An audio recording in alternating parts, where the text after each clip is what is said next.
নমস্কার সম্মানিত দর্শকবৃন্দ, পিএম কিষাণ প্রকল্পে আপনাদের আবেদন যদি রিজেক্ট করে দিয়ে থাকে, এখানে দেখতে পাচ্ছেন স্ট্যাটাসে রিজেক্টেড বাই সাব ডিস্ট্রিক্ট বা ব্লক লেখা রয়েছে।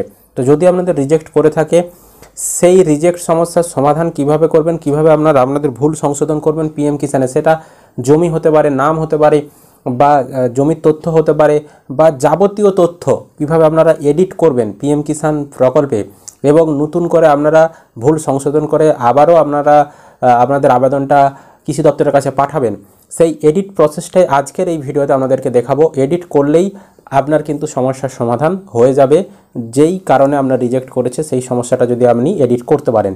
তো কিভাবে এডিট করবেন সম্পূর্ণ স্টেপ বাই স্টেপ দেখাবো আজকের ভিডিওতে। ভিডিও ভালো লাগলে অবশ্যই কিন্তু একটি লাইক করবেন, ইউটিউব থেকে দেখলে চ্যানেলটিকে সাবস্ক্রাইব করতে ভুলবেন না, আর যারা ফেসবুক থেকে দেখছেন ভিডিওটি অবশ্যই কিন্তু পেজটিকে ফলো করে রাখবেন এই ধরনের লেটেস্ট আপডেটগুলো সবার আগে পাওয়ার জন্য। সবার প্রথম আপনি যে কোনো ব্রাউজার ওপেন করবেন, দিয়ে গুগলে আসবেন, গুগলের সার্চ বাটনে এসে আপনি সার্চ করবেন পিএম কিষাণ লিখে যখনই আপনি গুগলে সার্চ করবেন, প্রথমেই দেখবেন pmkisan.gov.in একটা ওয়েবসাইট। এই ওয়েবসাইটটায় আপনি ক্লিক করবেন। এখানে ক্লিক করলে আপনার সামনে এরকম ওয়েবসাইট খুলে যাবে। এবার এখানে আসার পর পেজটা নিচের দিকে স্ক্রল করবেন, দিয়ে দেখতে পাবেন ফার্মার কর্নার রয়েছে। ফার্মার কর্নারের ভেতরে পাবেন updation or self registered farmer, এই অপশানটায় আপনাকে ক্লিক করতে হবে। এখানে যখনই ক্লিক করবেন আপনার সামনে পরবর্তী এরকম পেজ চলে আসবে। এবার এখানে আপনার আধার নাম্বারটা বসাবেন, বা যার আপনি এডিট করতে চাইছেন তার আধার নাম্বারটা বসাবেন, দিয়ে এখানে যে কোডটি দেখাবে সেটা ক্যাপচা কোডের ঘরে বসাবেন। বসানোর পর সার্চ বাটনে ক্লিক করবেন। আর যদি আপনি ক্যাপচা কোড বুঝতে না পারেন, এখানে রিফ্রেশ রয়েছে, রিফ্রেশ বাটনে ক্লিক করবেন, দেখবেন কোডটা আপনার পরিবর্তন হয়ে গেছে। তো এইভাবে কোড পরিবর্তন করে সঠিক কোড আপনি ক্যাপচা কোডের ঘরে বসিয়ে সার্চ করবেন। যখনই আপনি সার্চ করবেন এখানে এরকম অপশান আপনাকে দেখাবে, এবং এখানে দেখবেন আপনার যে মোবাইল নাম্বারটি যুক্ত করা রয়েছে সেই মোবাইল নাম্বারটা এখানে দেখাচ্ছে, আর এখানে একটা আবার নতুন কোড দেখাচ্ছে ক্যাপচা কোড। এই ক্যাপচা কোডটা এখানে আপনি বস করাবেন।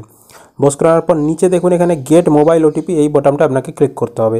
করার সাথে সাথেই দেখবেন আপনার এখানে যে মোবাইল নাম্বারটা দেখাচ্ছে তাতে একটি ওটিপি পাঠানো হবে, এবং এখানে দেখুন এন্টার মোবাইল ওটিপির একটি ঘর চলে এসেছে। তো আপনার ফোনে যে ওটিপিটি পাঠানো হয়েছে সেই ওটিপিটি এন্টার মোবাইল ওটিপি, এই ঘরটায় আপনাকে বসাতে হবে। আর উপরে দেখুন আবার একটি নতুন ক্যাপচা কোড চলে এসেছে। এই নতুন ক্যাপচা কোডটি আবার আপনাকে কোডের ঘরে বসাতে হবে। তো আমাদের আগের যে কোডটা আমি বসিয়েছিলাম সেটা এখানে দেখাচ্ছে। তো নতুন ক্যাপচা কোডটা আমি এখানে বারবার বস করাবো, এবং মোবাইলে যে ওটিপিটা এসেছে সেটা এন্টার মোবাইল ওটিপি এই ঘরে বস করাবো। দিয়ে এবার গেট আধার ওটিপি এই বোতামটায় ক্লিক করব। গেট আধার ওটিপি এই বোতামে ক্লিক করলে এবার আপনার আধারে যে মোবাইল নাম্বার লিঙ্ক রয়েছে তাতে একটি 6 সংখ্যার ওটিপি পাঠানো হবে, এবং আপনার সামনে ঠিক এরকম পেজ চলে আসবে। এবার আপনার আধারে যে মোবাইল নাম্বার লিঙ্ক ছিল তাতে ওটিপি গেছে, এবং এখানে দেখুন একটি ওটিপি দেওয়ার ঘরও চলে এসেছে। আপনাকে এই ঘরটিতে সেই ওটিপি বস করাতে হবে। বস করানোর পর উপরে দেখুন আবার একটা নতুন ক্যাপচা কোড দেখাচ্ছে। এই ক্যাপচা কোডটা আবার আপনাকে ক্যাপচা কোডের ঘরে বস করাতে হবে। ক্যাপচা কোডের ঘরে নতুন কোড বসানোর পর এবং মোবাইলে যে ওটিপি এসছে সেই ওটিপি এখানে বসানোর পর এবার সাবমিট ফর অথেন্টিকেশন এই বোতামটাই ক্লিক করবেন।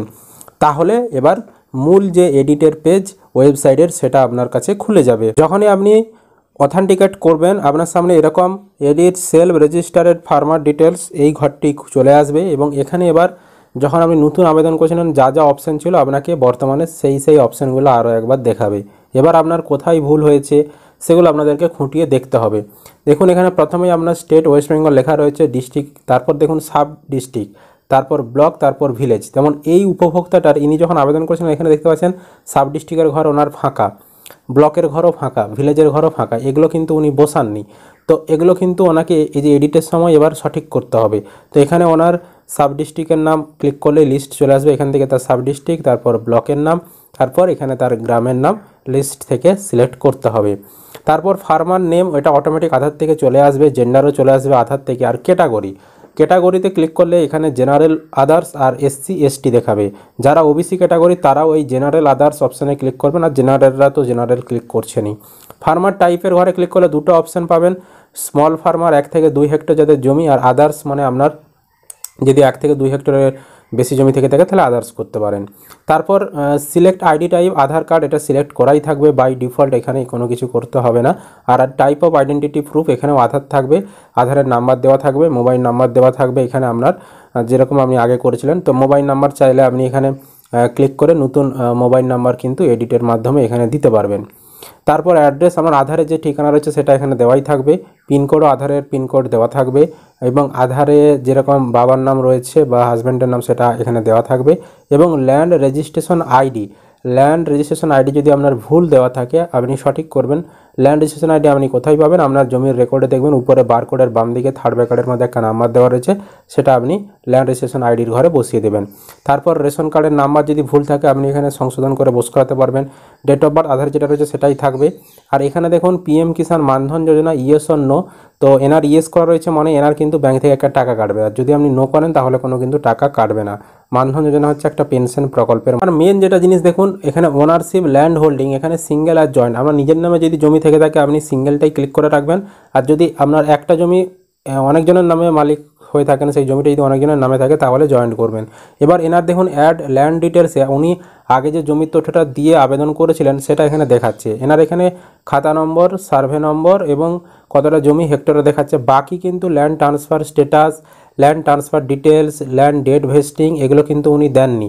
দেখতে পাচ্ছেন প্রতিটা ঘরেই ফাঁকা রয়েছে, তার মানে উনি কিন্তু জমির তথ্যগুলো সঠিকভাবে ফিল আপ করেননি যখন উনি নতুন আবেদন করেছিলেন। ওনাকে সেটা এডিট করতে হবে। এবার এডিট করার জন্য দেখুন এখানে অ্যাকশনের নিচে দেখবেন একটা পেন্সিলের বটম রয়েছে, এই যে অ্যাকশনের নিচে, তো এই পেন্সিল বটমটাই ক্লিক করতে হবে, তাহলেই দেখবেন এডিটের অপশান জমির চলে আসবে। ঠিক এরকম দেখবেন আপনার সামনে, আপনি উপরে যেরকম জমির তথ্য দিয়েছিলেন এখানে দেখবেন জমির তথ্যের ঘরে ঘরে সেগুলো অটোমেটিক বসে গেছে, তার মানে বুঝবেন এবার আপনার এডিটের অপশানটা চলে এসেছে জমির তথ্য। এবার আপনাকে সঠিকভাবে জমির খাতা নাম্বার আর মানে খতিয়ান নাম্বার বস করাতে হবে, দাগ নাম্বার বস করাতে হবে, অনেক দাগ নাম্বার থাকলে কমা দিয়ে দিয়ে বস করাবেন। এবার আপনার জমিটা একর থেকে হেক্টরে কীভাবে ট্রান্সফার করবেন, আপনাদের যে জমির রেকর্ড সেগুলো কিন্তু সব একরে থাকে, আমাদের পশ্চিমবঙ্গে যতগুলো জমি সব রেকর্ডে দেখবেন একরে লেখা রয়েছে, কিন্তু আমাদের পিএম কিষাণের আবেদনের সময় হেক্টরে সেটা চাইছে। কীভাবে আপনারা একর থেকে হেক্টরে ট্রান্সফার করবেন, তো আপনারা গুগলে আসবেন, গুগলে এসে লিখবেন একর টু হেক্টর, এখানে ক্লিক করলে আপনার সামনে দেখবেন প্রথমে এরকম একটা লেখা চলে আসছে, 1 একর সমান এত হেক্টর, এরকম লেখা চলে আসছে, এবং এখানে দেখুন 1 একর সমান এত হেক্টর দেখাচ্ছে। এই একে আপনি ক্লিক করবেন, একে ক্লিক করার পর এখানে আপনার জমিটা যত একর, ধরুন 0.75 একর আপনার জমি, তাহলে 0.75 লিখলেন, লেখার পর হেক্টরে দেখবেন 0.3035142 এরকম হেক্টরে একটা সংখ্যা দেখাচ্ছে। আপনাকে এখানে যে সংখ্যাটা দেখাচ্ছে এটা হচ্ছে হেক্টরে, তো এটা আপনাকে পুরোটা কপি করতে হবে, পুরো লেখাটা, ঠিক আছে? 0.3 লিখে দিলে হবে না, একদম 0.3035142 পুরোটাই, পুরো লেখাটা কপি করবেন, দিয়ে পিএম কিষাণে যেখানে আপনি একরে লিখছেন, এই হেক্টরে যেখানে লিখছেন সেখানে গিয়ে আপনি কিন্তু পুরো লেখাটা লিখবেন। বুঝতে পারলাম? এইভাবে কিন্তু জমিটা সঠিকভাবে ক্যালকুলেট করে ওখানে লিখতে হবে। তো আপনার যেটা দেখালো, আপনাদেরকে বার করে দেখালাম, সেটা হেক্টরে এখানে এরিয়া ইন হেক্টর এই ঘরে লিখে দেবেন। তারপর বিফোর 1/2/2019 না আফটার 1/2/2019 ল্যান্ড ট্রান্সফার স্ট্যাটাস, এখানে আপনার জমিটা কবে রেকর্ড হয়েছে, 1/2/2019 আগে হলে বিফোরে ক্লিক করবেন, আর যদি পরে রেকর্ড হয় তাহলে আফটার এই অপশানটাই ক্লিক করবেন। এখানে দেখুন প্রথমে ডেট অফ হাজব্যান্ড যেটা দেখাচ্ছে ল্যান্ড ট্রান্সফার ডিটেলসে, আপনি স্বামীর মৃত্যুর পর স্ত্রী হিসাবে পিএম কিষাণ আবেদন করছেন তাহলে প্রথমের অপশানটা ক্লিক করতে হবে, ডেট অফ হাজব্যান্ড। তারপর ডেট অফ ফাদার মানে হচ্ছে আপনার বাবার মৃত্যুর পর আপনি তার ছেলে মেয়ে হিসাবে মানে পুত্র বা কন্যা হিসাবে আবেদন করছেন, সেক্ষেত্রে ডেট অফ ফাদার যেটা সেটা ক্লিক করতে হবে। আর এইটা ভিরাসত মানে পৈতৃক জমি যদি আপনার হয় তাহলে এটা ক্লিক করতে হবে। পারচেস অফ ল্যান্ড মানে আপনি কোনো জমি কিনেছেন সেই জমিতে আবেদন করেছেন তাহলে এটা ক্লিক করতে হবে। আর গিফটেড মানে হচ্ছে আপনাকে কেউ দান করেছে, মানে দানপত্র যে দলিলগুলো হয় সেই দলিলের রেকর্ডগুলো যাতে তাদের ক্ষেত্রে গিফটেড করতে হবে। আর ল্যান্ড গ্র্যান্ট অ্যালটমেন্ট মানে আপনি কোনো জমি পেয়েছেন মানে আপনার নামে কোনো জমি বরাদ্দ হয়েছে, তো সেই রকম জমি হলে আপনাকে ল্যান্ড গ্র্যান্ট অ্যালটমেন্ট এটাতে ক্লিক করতে হবে। আর এখানে ল্যান্ড ডেট ভেস্টিং এখানে ক্লিক করলে আপনার একটা ক্যালেন্ডার ওপেন হয়ে যাবে, আপনার জমিটা যেদিনে রেকর্ড হয়েছে সেই তারিখটা আপনাকে সেই ক্যালেন্ডার থেকে সিলেক্ট করতে হবে। তারপর এখানে পাট্টা নম্বর বা আরএফএ রয়েছে, এটা আপনারা পাট্টা জমি যদি হয় ইয়েস করবেন, নইলে এখানে নই রাখবেন। আর আপনি যে জমিটা দিয়ে আবেদন করছেন সেই জমির রেকর্ডটা আপনাকে এবার এখানে পিডিএফ ফাইল আপলোড করতে হবে 200 কেবির মধ্যে। তো এই চয়েস ফাইলে ক্লিক করে আপনারা সেই জমির রেকর্ডটাকে এখানে পিডিএফে আপলোড করে দেবেন, দিয়ে সেভ করে দেবেন। সেভ করলেই আপনার নতুন যে জমিটা সেটা কিন্তু এখানে অ্যাড হয়ে যাবে এবং আপনার আবেদনটা কিন্তু সাবমিট হয়ে যাবে। এবার আপনি এডিট করলেন, এডিট করার পর আপনার আবেদনটা কি পর্যায়ে রয়েছে কিভাবে আপনি চেক করবেন, তার জন্য একইভাবে আবার আপনি pmkisan.gov.in এই ওয়েবসাইটে আসবেন। আসার পর পেজটা নিচের দিকে স্ক্রল করলে এখানে ফার্মার কর্নার দেখতে পাবেন। এর ভেতরে দেখতে পাচ্ছেন status of self registered farmer বা সিএসসি ফার্মার, এই অপশানটায় আপনি ক্লিক করবেন।